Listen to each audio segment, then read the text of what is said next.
Glorious day here in Rome where history is being made today. You see the Vatican right there, St. Peter's Basilica.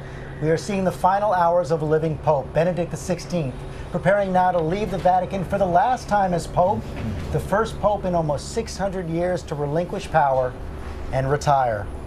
There he is leaving the Vatican right now, accompanied by Secretary of State Cardinal Bertone. And he will walk out into the courtyard of San Damaso, where Swiss guards and the entire papal household is already arrayed to say farewell to their Pope.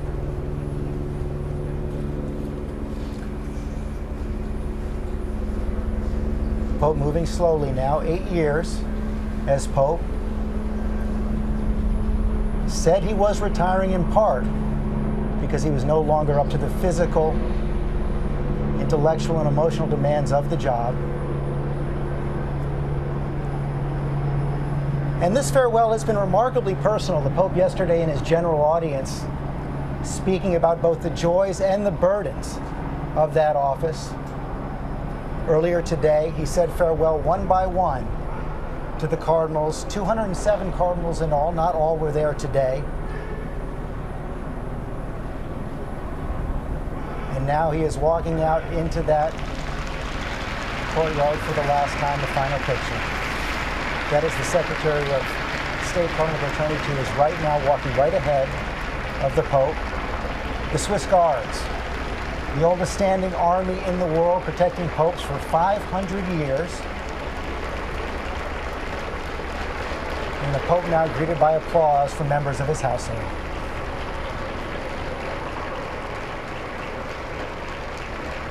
I'm joined here by Donald Cardinal Wuerl of Washington, D.C., who was in that audience with the Pope earlier today. You had the chance to say your own personal goodbye to the Pope. I did. I had the opportunity, along with all the other cardinals, one by one, to go up and greet him and really just express great affection for him. And it was a very hard thing to say goodbye. The first thing that he said to me was, Washington, I remember my visit, because it was almost 5 years ago. So personal, but the Pope also so conscious of the precedents he is setting, the history he is making right now. I was struck in those remarks to all of you where he pledged that reverence and obedience to the successor Pope.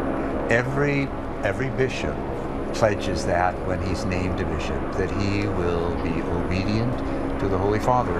And the Holy Father is setting the example now. He is no longer going to be Pope, and he is pledging his loyalty to the new Pope. I thought it was a beautiful and touching. It was beautiful, and Cokie Roberts, also here, longtime Vatican watcher as well. Everything here brand new. No one living has ever seen anything like this before. Well, to say the words brand new and Vatican in the same breath are really quite remarkable in itself, but that is the case. Now, we've seen, of course, the ceremony and the Swiss Guard and all of that before, but the idea of a retiring Pope is totally unprecedented in hundreds of years, as you've said.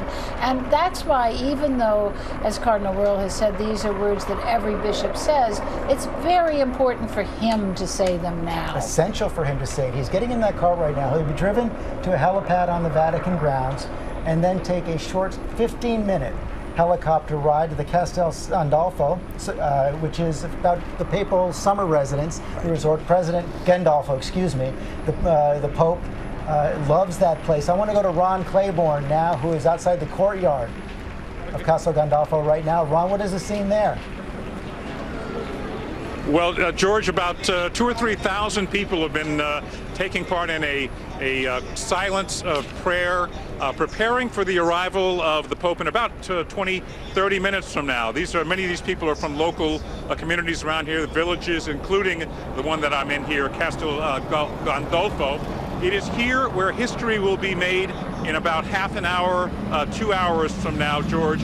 The Pope will be inside this Palacio here, the Pontifical Palace behind me.